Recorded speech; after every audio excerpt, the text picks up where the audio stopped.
आज हम लोग क्राइज़ैक लिमिटेड की प्राइस एक्टिविटी को स्टडी करने वाले हैं। तो कंपनी क्या करता है, it's a B2B educational platform जो कि बच्चों को, स्टूडेंट्स को अब्रॉड सेंड करता है, ईदर फॉर जॉब पर्पसेस और for higher education, and it manages all of your legal scrutinies, visa से लेके बाकी चीज़ों तक, and you pay them for that.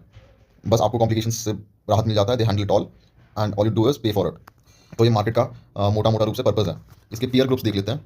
ये जो क्राइज़ैक का है, मार्केट कैप 5,000 से 6,000 करोड़ का रहता है, considering the price fluctuation that it has.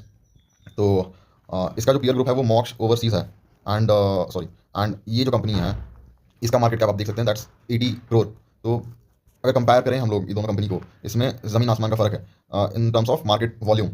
क्राइज़ैक भी एक बहुत ही छोटा मार्केट कैप का कंपनी माना जा सकता है, but considering it's peer groups, तो अभी फिलहाल वो मोनोपोली में है in terms of price actions. आप ये ज़रूर देख सकते हैं कि मॉक्स ओवरसीज़ का जो है ना, कॉन्स्टेंटली प्राइस बढ़ते जा रहा है। इसने 3-4 महीनों में 100% से ज़्यादा रिटर्न दे दिया है, but we can not consider it as a multi bagger. क्यों? क्योंकि इसका जो वॉल्यूम है, डेली वॉल्यूम है, वो हार्डली 12,000 से 30,000 के रेंज में रहता है, एंड प्राइस मान लीजिए आप 80 से 90 रुपये के आसपास रहता है, तो एवरेज वी कंसिडर कि 85 का होगा। तो 13,000 वॉल्यूम और 85 रुपीज़ पर stock sums up to around 11 lakh rupees. तो इसमें कैच क्या है मैं आपको बताता हूँ कि अगर 11 लाख रुपीज़ का डेली इसका मार्केट फ्लक्चुएशन हो रहा है, इसमें अगर आप 1 लाख रुपये भी डालेंगे तो क्राइज़ैक लिमिटेड में इसका कोई असर नहीं पड़ेगा, because Crizac limited has a market cap of 5,500 crore.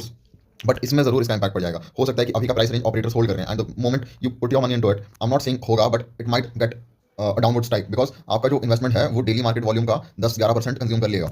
ठीक है, at the same point if you consider Crizac limited, तो इसका जो मार्केट कैप है वो 5,000 करोड़ का, जैसे कि मैंने 2 बार बता दिया आपको, and volume, daily volume is of 6 lakh 7 lakh, कभी और 15 लाख का भी होता है। तो we consider it around 7 lakhs as its daily volume on average, and let's say 295 is its average share price, तो this sums up to 20 crores। तो इसमें अगर आप डेली का 1 लाख भी डालते हो तो उससे ऑपरेटर्स को बहुत बड़ा सिग्नल नहीं मिलता है, but the moment you put your money into its peer groups, तो ऑपरेटर्स अपने हिसाब से फिर प्राइस फ्लक्चुएट करेंगे in order to shake you out, या तो प्रॉफिट टेकिंग के चक्कर में आपको शेक आउट करने के पूरे पूरे चांसेस हैं, वो आपको नोटिस करेंगे। तो आपको ऑपरेटर वेव के साथ फ्लो करना है, आपको उसको नोटिस नहीं करवाना है खुद को, इज द बेसिक थिंग।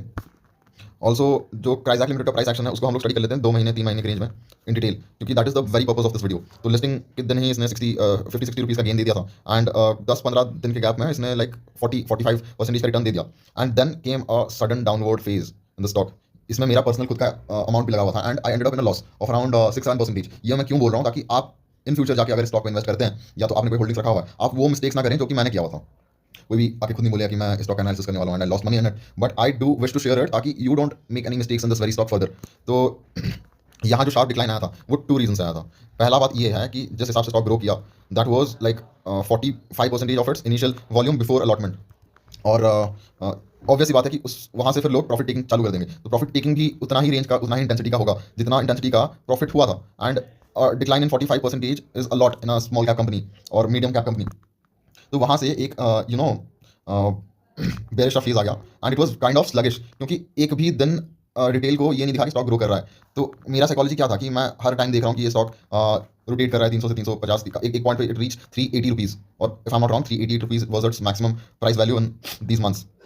तो रिटेल जैसे मेरे को दिखा कि ये 300 से 350 360 के प्राइस पे कॉन्स्टेंटली रोटेट कर रहा है, एंड मेरा पहला रिग्रेट था कि मैं इसको 270 के रेंज में परचेज नहीं किया, and the second regret being 290 के रेंज में मतलब कैच किया इसको, and the third grade was obviously 300। But जब ये 380 के रेंज में पहुंचा तो I was very not satisfied कि यार क्या मिस कर दिया मैंने।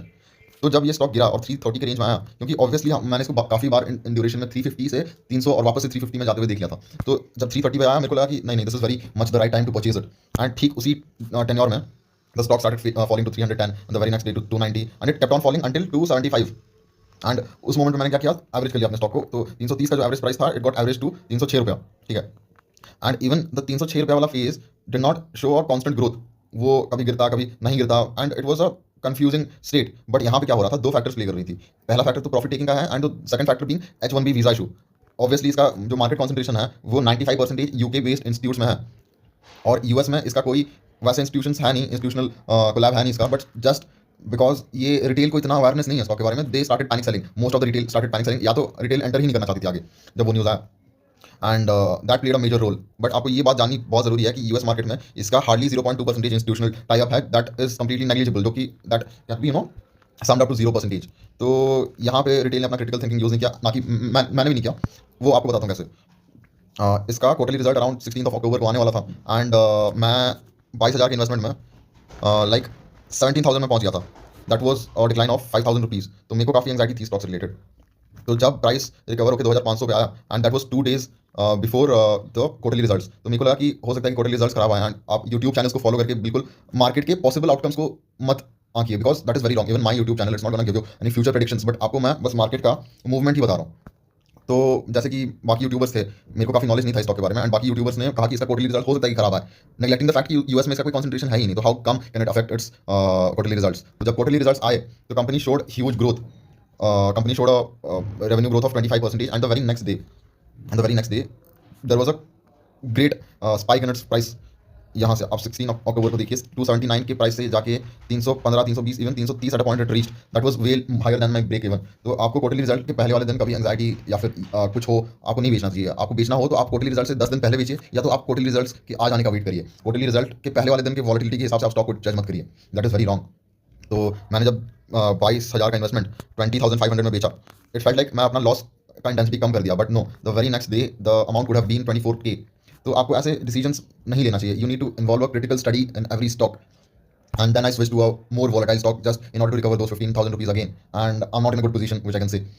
तो स्टॉक मार्केट में आपको बहुत ही कॉशियस रहना है, at the same time you need to be patient. आपको पैनिक सेलिंग बिल्कुल नहीं करना है, and you need to study the mindset of operators. कभी कभार ऑपरेटर्स ऐसे मिड कैप और लो कैप कंपनीज में, सिंस प्राइस एक्शन ईजी रहता है, it's highly likely to change, और बहुत ही ज़्यादा वॉलेटाइल रहता है। ऑपरेटर्स हो सकता है कि प्राइस एक पॉइंट पे नीचे गिराएं in order to shake out weak sellers. तो वीक सेलर्स जब एग्जिट कर लेंगे मार्केट पे, उनका जो लॉस है it gives strength to the market again, and then operators can like push the price of the stock higher and reach their break even. उसके बाद जब ऑपरेटर्स एग्जिट करते हैं, स्टॉक में गिरावट नेचुरली आता है। अभी जो डाउनफॉल आ रहा है स्टॉक पे, दैट्स वेरी नेचुरल, बिकॉज ये रिटेल एक्टिविटी की वजह से नहीं हुआ। आप दो चीज़ें देखिए साइमल्टेनियसली, यहाँ जो गिरावट आया था that was purely out of news and retail activity, panic selling, but यहाँ जो गिरावट आया that's purely out of operators action. तो ये बहुत ज़्यादा ऑर्गेनिक है और ये बहुत ज़्यादा सिंथेटिक है। तो जब सिंथेटिक डाउनफॉल आ रहा होगा आपको वो भी समझना है, जब ऑर्गेनिक डाउनफॉल आ रहा होगा तब आपको वो भी समझना है। सिंथेटिक डाउनफॉल के केसेस में you can buy the dip, but in case of organic breakdown you need to be very cautious while approaching the stock। So that was it for today's video, and I don't really know if I did good. This is probably my first video on the stock. Also, I do not have a proper setup which I might arrange in a few days as well. So till then, let me know what improvements could I bring in my videos, and in case there was something good that you learned from this, you might comment that and like this video and subscribe as well if you feel like. That's it for today's video. Have a great day ahead.